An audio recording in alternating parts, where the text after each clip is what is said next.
satu perbincangan yang sedang viral belakangan ini dihembuskan kembali oleh orang yang bernama Buya Syakur ya, menyaksikan atau merendahkan terhadap kredibilitas sahabat Abu Hurairah radhiyallahu taala anhu secara khusus, dan bahkan mengatakan Abu Hurairah adalah tokoh fiktif.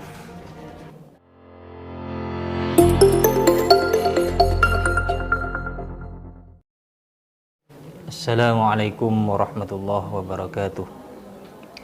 Bismillahi alhamdulillah wassalatu wassalamu ala rasulillah wa ala alihi wa sahbihi wa mawalah wa taba'a hudahu amma ba'du.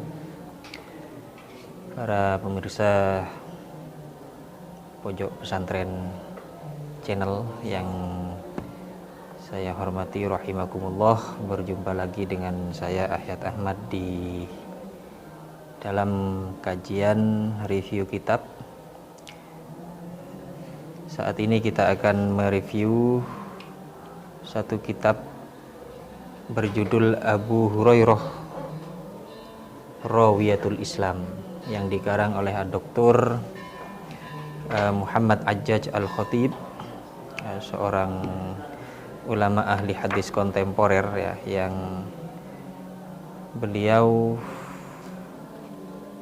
meninggal bulan kemarin rahimahullahu ta'ala rahmatan wasi'ah. Dan kebetulan tema pembahasan tentang Abu Hurairah ini ada kaitannya dengan satu perbincangan yang sedang viral belakangan ini, yang dihembuskan kembali oleh orang yang bernama Buya Syakur ya, yang menyaksikan atau yang merendahkan terhadap kredibilitas sahabat Abu Hurairah radhiyallahu taala anhu secara khusus, dan bahkan mengatakan Abu Hurairah adalah tokoh fiktif. Nah, sebenarnya pembahasan tentang Abu Hurairah ini banyak sekali ditulis oleh para ulama, karena memang Abu Hurairah secara khusus ini menjadi sasaran tembak ya dari musuh-musuh Islam dalam rangka melemahkan dalil-dalil Islam dan membuat umat Islam itu ragu terhadap ajaran-ajaran mereka. Setidaknya ada dua kelompok atau ada dua golongan yang rutin menjadikan Abu Hurairah sebagai bahan serangan ya, sebagai objek serangan. Pertama adalah kelompok Syiah atau aliran Syiah, di mana mereka memang berkepentingan untuk merendahkan atau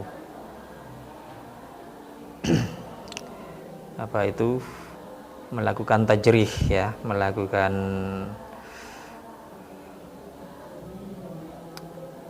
merendahkan reputasi para sahabat secara umum dan Abu Hurairah secara khusus. Nah, karena memang para sahabat ini adalah tokoh-tokoh sentral di sekeliling Rasulullah Shallallahu Alaihi Wasallam, yang oleh orang-orang Syiah ini dianggap tidak mendukung terhadap aspirasi politik mereka. Nah, karena itu orang-orang Syiah itu setidaknya mereka menganggap para sahabat itu sesat ya, bahkan sebagian mereka yang ekstrem menganggap para sahabat itu kafir ya. Nah, sehingga dalam rangka ini para ulama sejak zaman dahulu seperti Al-Imam Malik bin Anas abad kedua atau Al-Imam Abu Zur'ah Ar-Razi abad ketiga ya, itu sudah memberikan pernyataan-pernyataan tegas bahwa merendahkan terhadap para sahabat ini merupakan satu tindakan yang di luar kewajaran ya, bahkan itu bisa mengganggu terhadap akidah ya. Karena itu kita banyak sekali menemukan tema-tema akidah yang justru berkaitan dengan para sahabat. Nah, karena itu untuk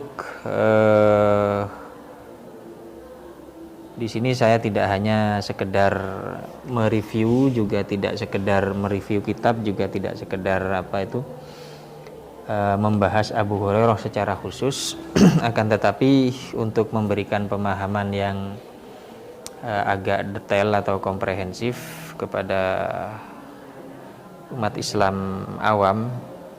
Nah, kita perlu untuk memahami kenapa kok para sahabat ini memiliki posisi yang khusus, yang istimewa, sehingga kita tidak boleh ya berkata sembarangan atau beropini sembarangan terkait dengan para sahabat. Nah, pertama, orang Islam tentunya ya, orang Islam yang sampai berani merendahkan para sahabat, apalagi mencaci maki para sahabat, ini tentu boleh jadi mereka ini adalah orang-orang yang terpengaruh oleh pikiran sesat dari kalangan Syiah atau kalangan orientalis. Yang kedua, boleh jadi mereka punya kepentingan ya, punya kepentingan tertentu.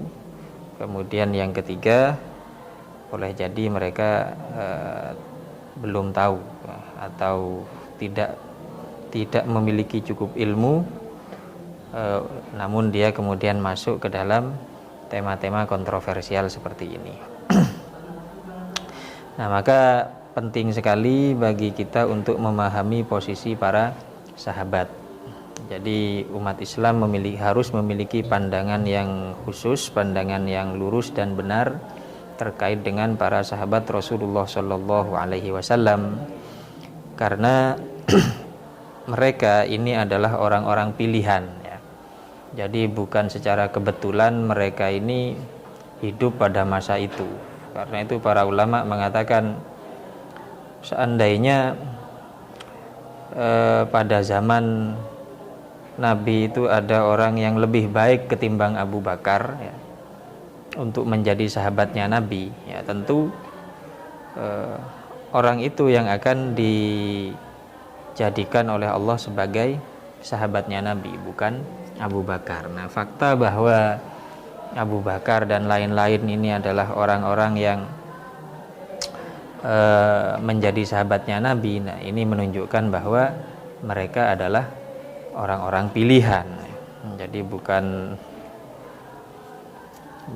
karena kebetulan mereka itu menjadi para sahabatnya Nabi. Jadi misalnya ada satu hadis di sini ya, saya kutipkan dari kitab Minhatul Hamid Syarah Jauharatit Tauhid, karya guru saya Al-Fakir Abu Amin Qaimuddin. Nah, di mana beliau mengutip satu hadis riwayat Al-Imam Al-Bukhari, bahwa Rasulullah Shallallahu Alaihi Wasallam bersabda, Innallaha ikhtaru ashabi ala thaqalain siwan nabiyyin wal mursalin. Sesungguhnya Allah memilih para sahabatku ala thaqalain ya. Sesungguhnya Allah memilih para sahabatku di atas di antara jin dan manusia ya, siwa an-nabiyyin wal mursalin. Artinya kalau para nabi, para utusan yang memang orang-orang pilihan, namun Allah Subhanahu wa taala memilih dari jin dan manusia ini orang-orang terbaik ya, ini manusia-manusia terbaik yang dipilih oleh Allah Subhanahu wa taala untuk menjadi para sahabatnya Nabi. Nah, karena itu dengan memahami bahwa para sahabat adalah manusia pilihan, nah, maka kita tidak boleh memandang para sahabat sebagai manusia biasa ya. Ya, memang mereka manusia biasa, namun mereka memiliki khususiyah yang berupa suhbah, persahabatan dengan Rasulullah Shallallahu Alaihi Wasallam, di mana khususiyah atau kekhususan ini tidak bisa atau tidak mungkin untuk dicapai oleh orang yang bukan sahabat. Jadi seperti apapun usaha dari generasi pasca sahabat ini untuk mencapai posisi atau derajat yang telah dicapai oleh sahabat, ini tidak mungkin bisa. Sehingga wali yang paling top levelnya misalnya Sultanul Aulia, nah ini derajatnya masih jauh di bawah para sahabat yang levelnya paling rendah gitu. Jadi tidak mungkin untuk bisa dicapai oleh manusia yang bukan sahabat. Nah, karena itu para ulama ya dari zaman dahulu sampai zaman sekarang ini selalu menekankan ya, penghormatan kepada para sahabat, karena itu bagian dari akidah di satu sisi, juga bagian dari akhlak serta bagian dari ajaran-ajaran Islam, bagian dari tasawuf atau bagaimana cara kita menghormati kepada orang-orang yang telah berjasa membantu Rasulullah SAW di dalam berbagai bidang ya, di dalam berbagai bidang dakwah beliau, sampai-sampai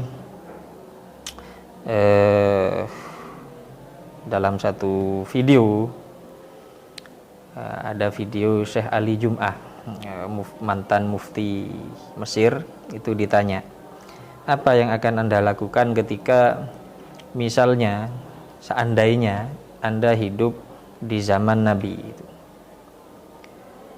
Ketika Nabi datang ke Madinah dari Mekah berhijrah, kemudian anggaplah Anda ada di sana, maka apa yang akan Anda lakukan? Maka beliau mengatakan, saya akan bersembunyi di balik tembok atau di balik